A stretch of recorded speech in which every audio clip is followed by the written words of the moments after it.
Hi guys, it's Taylor. How are you doing? Okay, so welcome to part 3 of my journey through the narcissism spectrum. In this video, I'm going to talk to you about narcissistic personality disorder when it takes place within a relationship. If you are here watching this video, I can assume that perhaps you are in a relationship with someone and things don't seem quite as good as what they once did. Because that's usually when people start to seek out the knowledge of what is this thing, what's went wrong, am I to blame, is it my fault, they keep telling me it's me. I'm here to tell you that no, it is not you, it's them. Definitely them. There are 3 phases that a narcissist will put you through if you are dating them. The first phase is the shortest but the sweetest, the idealization phase. Within this phase, you are the best thing they've ever met. You're the most beautiful, the most intelligent. There's something about you that they've never met before. They talk about being your soulmate. They talk about marriage. They talk about kids. They talk about having this future with you. Sex is amazing at this point in your relationship. But it doesn't last long. This, unfortunately, is the shortest of the 3 phases. From idealization, you will lead on into devaluation.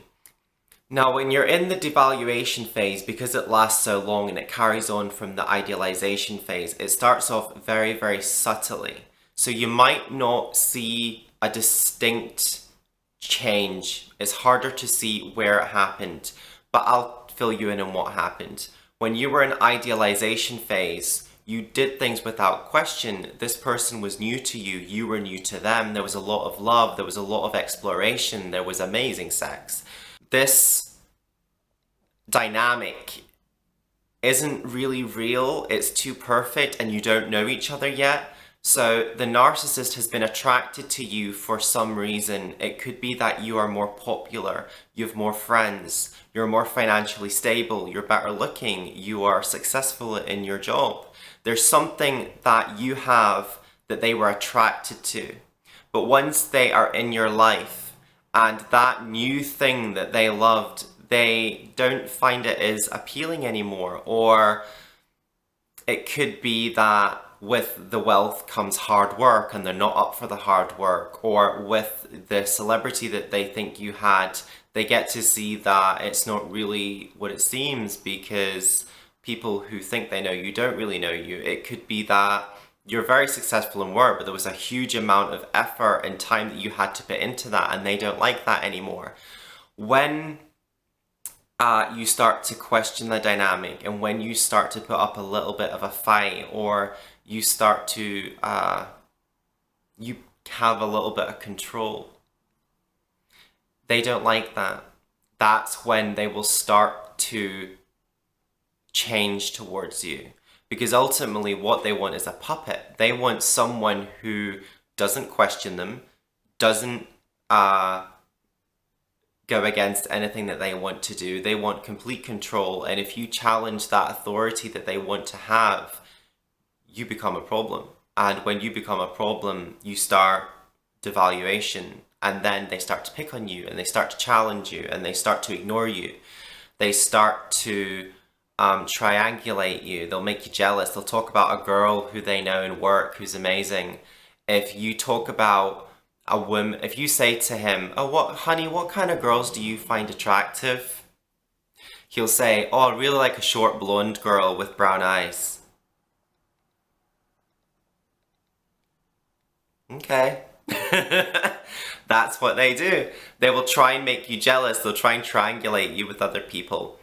They lie to you. They probably will cheat on you. Narcissists are cheaters. And if you've entered the devaluation phase, they're starting to look for someone else. Narcissists do have this obsession with what we call ideal love. And you and I know that to have a good, loving relationship, there has to be give and take. There has to be understanding. There has to be honesty. There's a fair amount of work that is involved in making a relationship run successfully and smoothly. Narcissists don't want to do that. They expect it to come without any effort on their part. So when that love bombing phase isn't perfect anymore, they'll start to try and find that with someone else. So when you're in discardation phase, just like it sounds, they will throw you away. But they will keep you around if they feel they can still get supply from you. Now, remember that I've told you narcissists do not feel love the way that you and I feel love. Narcissists feel what we call narcissistic supply. That is all they care about. That is their drive in life, is this narcissistic supply. They might come back every couple months, every couple years. I mean, narcissists have been known to come back after decades because they're not getting that supply from other people anymore, and they're just wanting to keep you around just on the odd chance that they can get that little supply from you when they want it. Ultimately, it's broken for them. They don't want to put any effort into making that relationship work anymore. Narcissists tend to have different pockets of friends in different areas. So they might have 20 friends in London, 20 friends in Manchester, 20 friends in, I don't know, Edinburgh. And the narcissist will kind of go between these friends, and the goal is to not let them find out about each other, do not let them interact, because they're get out of jail free. Because if they're in London and all their friends find out about the lies and all the friends find out about the manipulation, they will just up sticks, they'll move to the next destination, and they've got a whole other pre-laid set of friends there waiting for them that do not know about everything that's just gone on. Narcissists will project onto you. If a narcissist has a fight with you and they're accusing you of cheating, chances are they're the ones that are cheating. If they accuse you of being jealous and you're the jealous type, chances are they are jealous of you. If whatever they accuse you of, they tend to be doing themselves.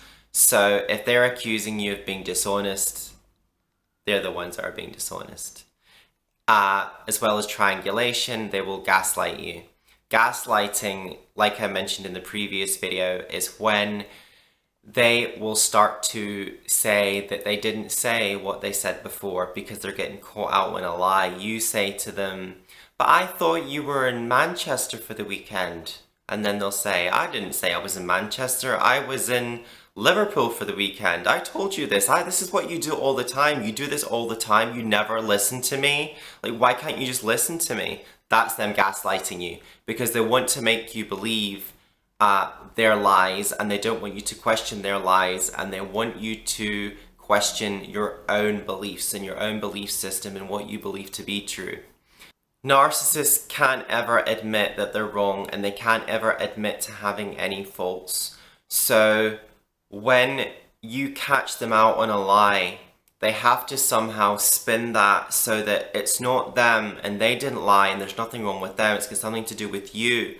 So even if you catch them out on a lie, they spin that and they'll say, "What, you checking up on me? You don't trust me? This is terrible. I can't believe you don't trust me. See, there's something, are you cheating on me? Are you cheating on me? You're cheating on me, aren't you?" And then you kind of see where that's going to go. Narcissistic partners are the ones who will say to you, "Look what you made me do. Do you see what you made me do? Why do you always do this? Why do you always cause this? This is you. This is you doing this. Why can't you just stop this from happening? Why can't you just stop doing this?"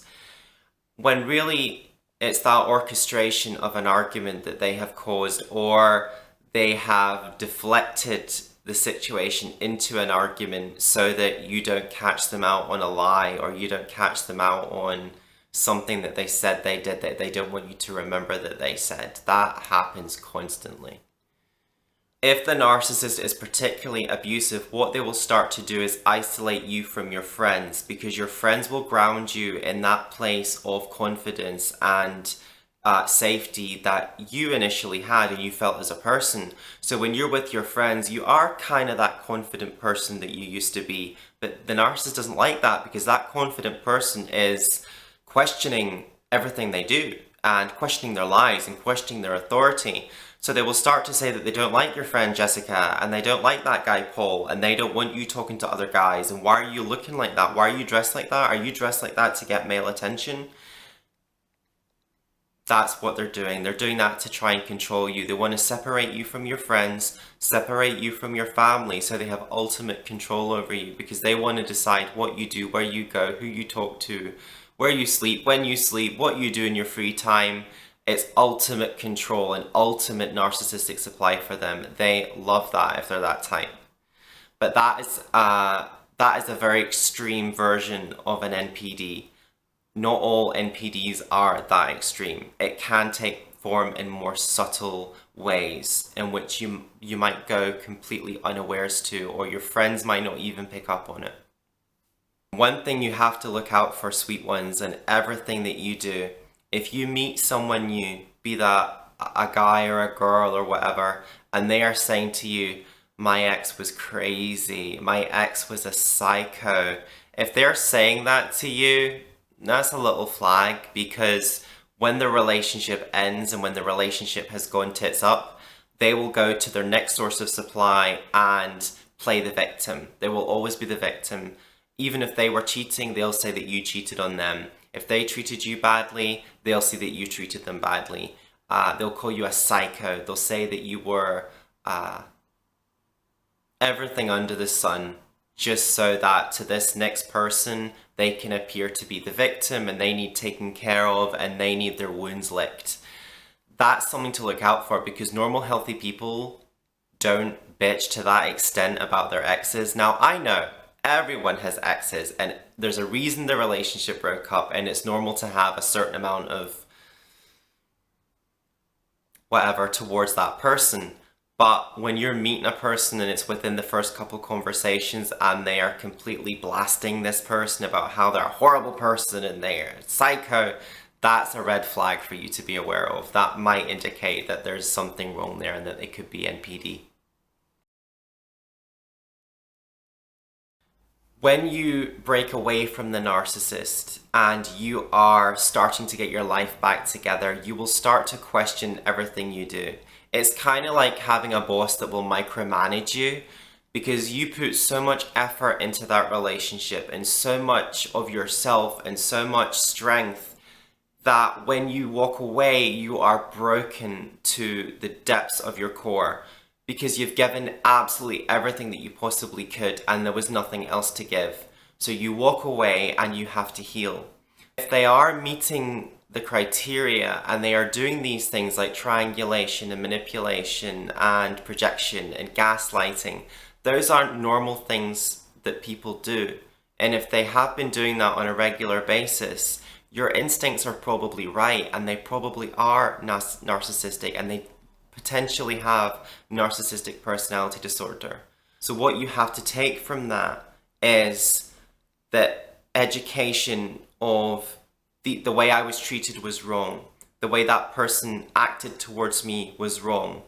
I was correct. My instincts were right. And don't let anyone question that again.